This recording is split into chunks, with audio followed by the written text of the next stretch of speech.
Yes? I want to ask about anger. Anger. Right. Anger is an emotion. Is it okay?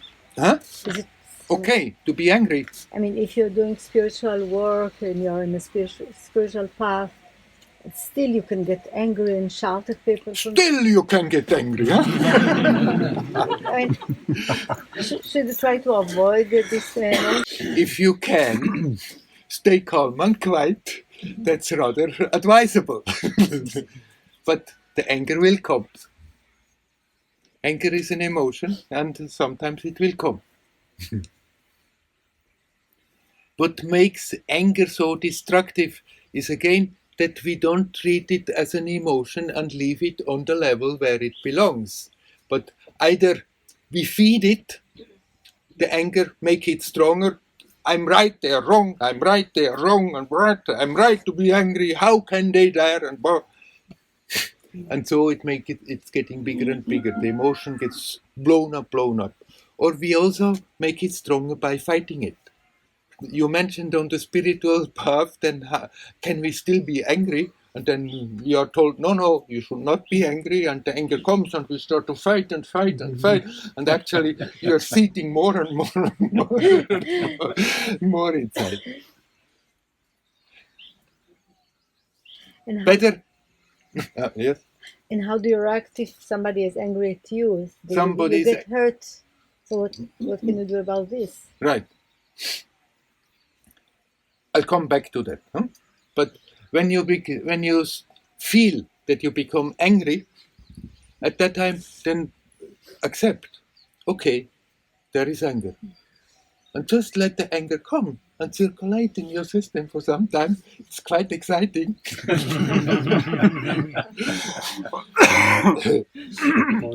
It's just when we let it go out of control, then it becomes totally destructive to our own well-being, and often in our actions, what we are doing to others.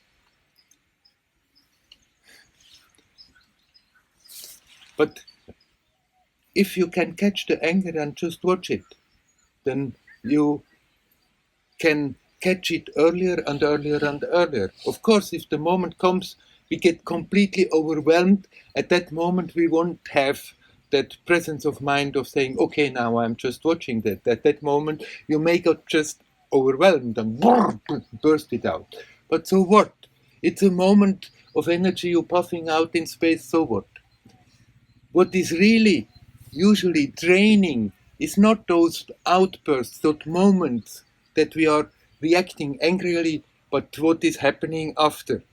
After that, we go in our corner and we think about and brood about, and that bastard, and how could he talk like this, and it goes on and on and on. And that is really what is draining the life force away. What we keeping doing after that in the mind. So even if it happens that you burst out, and once the the first burst is over and the brain starts to function again, then at that moment at least you may remember, hey, come on, now let me not go into the trap of justifying and thinking I'm right, they're wrong. It doesn't matter whether I'm right or not, just the anger is destructive, and I can learn to just watch it and cool it down. And if you do that, you will catch the anger earlier and earlier. And eventually, you may not just mindlessly explode, but have the freedom when you feel the anger coming to choose whether you want to pick it up and be angry for some time, or whether you just step out of the way and let it pass like a puff of air. Now you said what to do if somebody is angry at you and you are hurting.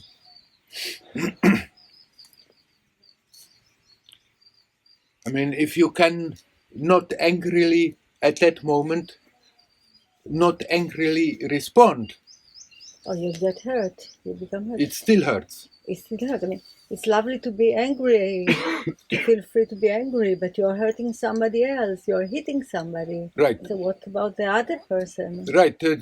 What I have been talking about is that you learn to deal with your anger, that you don't express it. destructively. You can be angry without hitting anyone.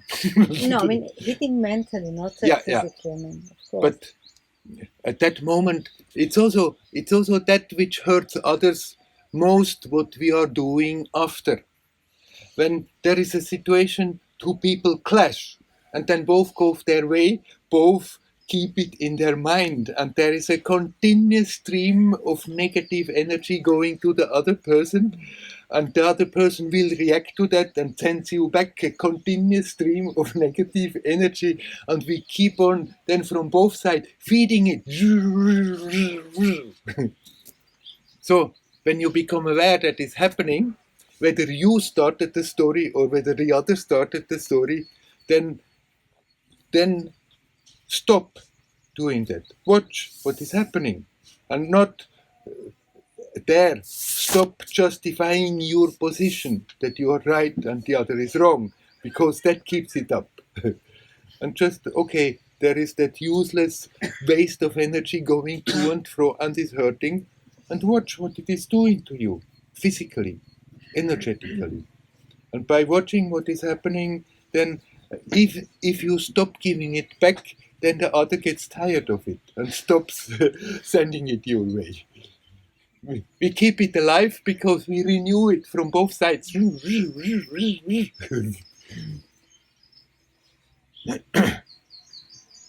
if you feel hurt in a situation, then after that, you can't be by yourself, and you can feel as a victim and be full of self-pity. That this happened to me again, poor little me. and go into that and make it hurt more and more and more. Or you can say, look at it and say, the fellow, he was not right. So what? It's their problem if they have these kind of ideas about me. Or about somebody I like, I love, and they say bad things about. It's not my problem.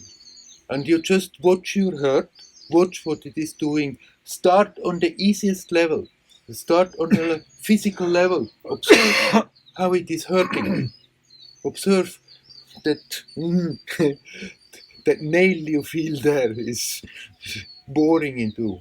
Observe energetically what it is doing, and emotionally and intellectually, and learn to relax. Instead of thinking it's not right, it's not right, it's not right. People do so many things that they are not right. If you want to worry and fret about it, what's going on in the world, there is no end to worry and fretting. You learn to be in your centered in your own being, and then you become aware you cannot be hurt. It's only that me personality that gets hurt. You are absolutely undestructive. You cannot be destroyed, you cannot be hurt, nothing can really touch you. You're connected with everything, but nothing can really hurt you. So it's our mind, our emotions, our idea we have about ourselves that gets hurt. And as long as we are living in this human form, a little speck of attachment to this form will be there, and for a moment it will hurt. But then you see it and you let it go, and you don't keep it up. And then that little moment of hurt will not leave a trace. It won't really deep down hurt you. It's simply when we pick it up and brood over it, and how could they? How could they do this again to me? Yeah, always me, poor little me. And there, when we go in that victim mood, it's hopeless. You are not a victim. You, you are a pure, beautiful, divine being. The victim is totally and entirely mental construction. And as long as we fall in that trap, then when a moment of hurt is there, we pick it up and keep the hurt. And then even after years, when we think of it, it may still hurt. Well, it has just been something somebody said sometime.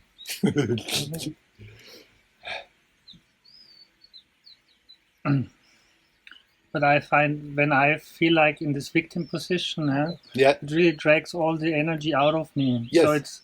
So it's really difficult, like you say, to come back Right. to the real. So do you have any tips if Yes. you're like low on energy, how you can deal with this? We don't really need energy to be ourselves.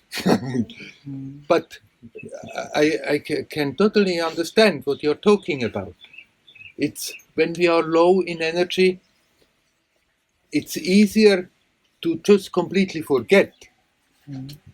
And so don't start to connect simply when the knife is here and you are already low on energy. Connect when you are high on energy. And then gradually it's getting easier also when you are low on energy, because you become aware actually you don't really need more energy to connect. You just have to stop wasting your energy unnecessarily. But of course, you're right. When we are totally engrossed in that victim mood, that eats up our life force. All that beautiful, bubbling, creative life force is just wasted in that poor little me mood. And of course, you cannot go to somebody who is totally in that mood now. Let it go and connect. But you can, I'm telling it to you now. And connect now. And connect whenever you remember. And then more and more, when that mood wants to come, you can catch it early and can connect, and then it may not manifest as it used to manifest. But we have to accept also that habits are forces. I mean, a habit has its own momentum, its own force. And if we have been repeating certain emotions or certain actions again and again and again, then it's so easy to slip into it. It has its own force that pushes us to go into it. And there is no other remedy but learn to create something that has more power than the old habit. So learn to connect when you are not evolved in that mood. And then maybe it will get you. You may again go completely in that victim mode, but then eventually you will remember and you will start to breathe and you will start to let go and you come out of it and you start again with renewed intent, with renewed force to connect and think, okay, so there is still some work to do. And then when it comes the next time, the situation comes and it will hit you, maybe you'll catch it earlier and it's already getting less. It's often that the old habits, even if we decide, okay, now I'm not more going there, then the situation comes and poof, there we are again, sucked in the old habit. And then we can do two things. We can get even more miserable and think, in spite of all my spiritual practice, in spite of all the years, and it gets me, and there we go even more into it. Or then you can accept, okay, the old habit is still there, got me again. So work your way out of it and renew that intent to liberate yourself from that. No point in judging you and say, I'm useless, it's no hope, I'm not getting anywhere. No, you are a divine being, you can get out of it. It's out of ignorance, out of delusion that we are in all those troubles. And everyone has the power to get out of it. So don't waste the time judging yourself how useless you are and it's not getting anywhere. When you become aware, there you can start to work your way out. And then the next time when it gets you again, you do it again. And each time you renew your intent. Okay, I'm getting stronger and stronger in that capacity of connecting instead of getting overwhelmed. And gradually you do get stronger. And eventually you come to the point, it comes, the situation is there and it comes and you know, in these situations, always I was slipping into that victim mood, and you say, "Oh, I know you, and you can't catch me anymore." Yes? Faith loves something to lean on sometimes. Faith, of course, but you can't artificially produce it. But you can open up your heart that the faith is coming more and more. You said faith, huh? Yes. Yes. God, something to lean on. Yes. Hard. Definitely. Definitely. If you have faith, it makes everything easier.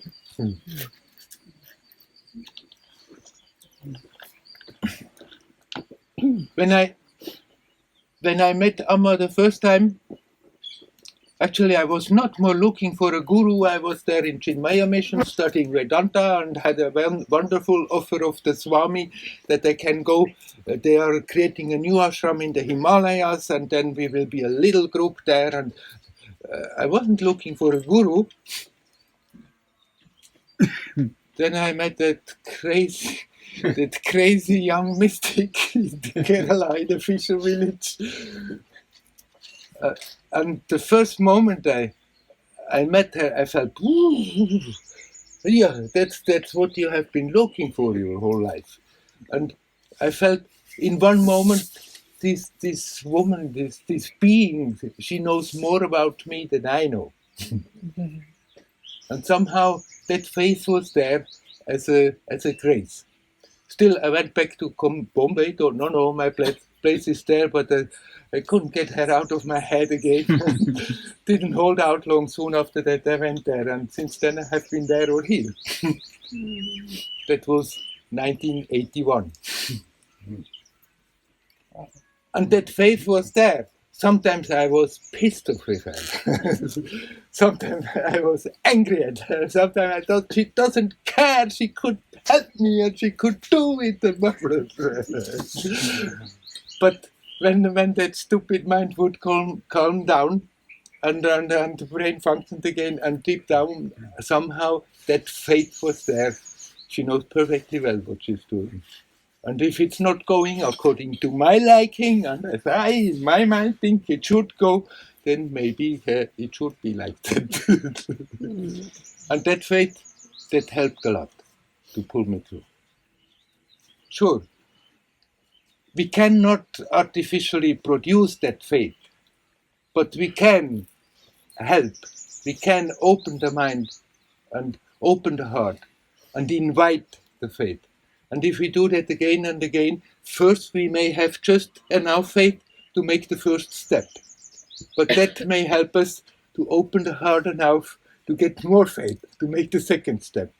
And if we do that, then that faith will become stronger. That after all, there is a divine will there. And nothing can go really wrong. And the more you have that, the more you can lean on that, and it will make everything easier. You're perfectly right. So I had a situation this last couple of days that was very hurtful to me because of I realized I was still here, that Yes. that was somewhere out there. Yeah. And when I inquired, it's just it didn't have anything to do with me, really. Right. It doesn't. It doesn't. So these difficult times very often opportunity to, because that was very strong. Yeah.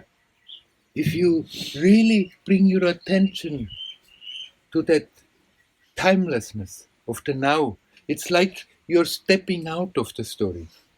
And then there the story within time and space is passing by, but you stepping out of the time-space continuum in the timelessness of the now.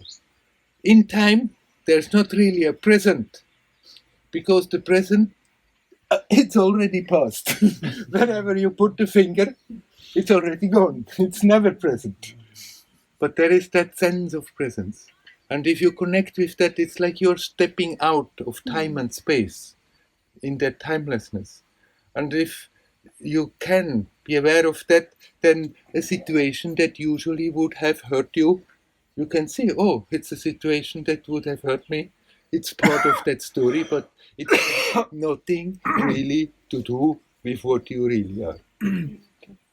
That's it's a good experience. Remember it Great. when it comes. Yes. Then it's going to be like what you were saying. How was it? How did I get there? Yeah.